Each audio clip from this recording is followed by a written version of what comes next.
मायाचा, अहिल्या देवी तो अभिमान आम्हाला तुझ्या शौर्याचा, रणरागिणी तो पुण्यश्लोकी जपलास वारसा शिवरायांचा, उतरून रणागिनीला खोली शत्रू ताकद तुझ्या निश्चयांचा.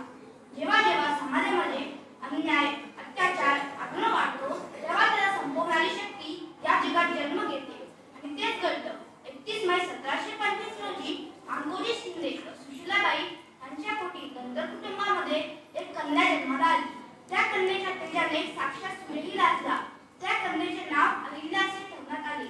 अहिल्याबाईंचे वडील मानोजी हे खूप अभ्यासू होते, म्हणून त्यांनी नेहमीच अहिल्याबाईंना पुढे जाण्याचे प्रोत्साहन दिले. त्यांनी बालपणीच अहिल्याबाईंना शिकवायला सुरुवात केली. त्यावेळी महिलांना शिक्षण दिले जात नव्हते. अहिल्याबाई हे खूप दाळी होत्या. त्यांची मोहक प्रतिमा आणि दारूपणामुळे त्यांचे जीवन इतके आकर्षक पण होते. आयुष्यात कितीही अडचणी आल्या तरी त्यांना समोर कसे जायचे हे आपण अहिल्याबाईंच्या जीवनातून शिकले पाहिजे. ही तीच महिला तिने सत्तेचा मंत्र वापरून विकासाचा तंत्र त्या हिंदुस्थानच्या मागे चालवला. ही तीच अहिल्या जे चूल न मूल समाज व्यवस्थेला झुंगारून देऊन तब्बल 29 वर्ष आदर्श राज्यकारभार केला. अहिल्याबाईंना बालपणीपासूनच तलवार चालविणे, भाला फेक, युद्ध लढणे याचे प्रशिक्षण दिले जात होते. हीच होती त्यांची व्यक्तिमत्व विकासाची सुरुवात. वयाच्या 8व्या वर्षी शूर पराक्रमी सरदार मल्हारराव होळकर यांचे पुत्र खंडेरावांशी त्यांचा विवाह झाला. अहिल्याबाई यांच्या जीवनात सर्वात जास्त योगदान कोणाचं असेल तर ते त्यांचे सासरे मल्हारराव यांचा. मल्हारराव यांनी त्यांच्या सुनेला शिकवले युद्ध कसे करायचे. युद्ध सुरू होतो तेव्हा रणांगणात तोफेचे भयानक आवाज होता तेव्हा निगड्या छातीने समोर कसे जायचे. अहिल्याबाईंच्या लग्नानंतर 10 वर्षांनी म्हणजे 1745 मध्ये त्यांना मालेराव म्हणून मुलगा जन्माला झाला. मुलगा जन्मानंतर 3 वर्षांनी म्हणजे 1748 मध्ये मुक्ताबाई नावाच्या मुलीला जन्म दिला. अहिल्याबाई यांचे जीवन अतिशय आनंदी होते, परंतु 1754 मध्ये इंग्रजांच्या लढाईत खंडेरावांना वीर म्हणून आले.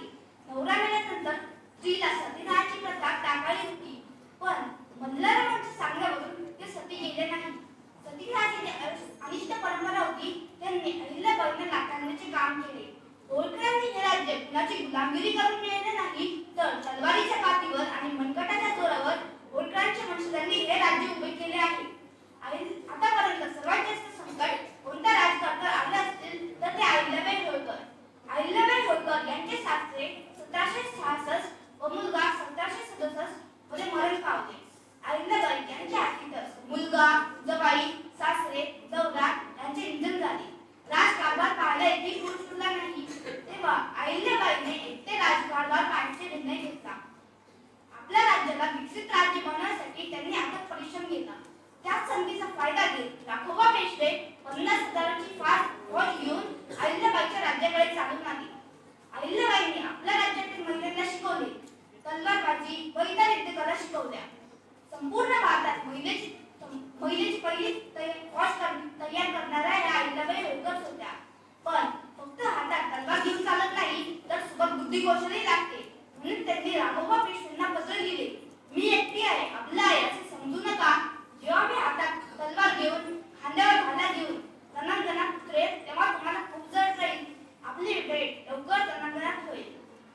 पण मी हारले तर मला कोणीही नाव ठेवणार नाही. पण जर तुम्ही हारले तर सर्व जग तुम्हाला नाव ठेवेल की तुम्ही महिलेकडून हारता. राघोबा पेशवेंनी मागत पत्करली. शत्रूला मनात पराभूत कराआधी मनात पराभूत करायचे असते, कारण मनात पराभूत झालेला शत्रू रणात उभा राहू शकत नाही हे मानसशास्त्र त्यांना अवगत होते. अहिल्याबाईंनी भारतातील अनेक तीर्थक्षेत्रावर मंदिरे बांधली. ते जाण्यासाठी पायऱ्या बांधतात, विहिरी बांधतात, रस्ते बांधते. अहिल्याबाई यांची मातीची प्रतिमा बनवून त्यांच्या हातीत असते देवी म्हणून त्यांची पूजा करू लागले.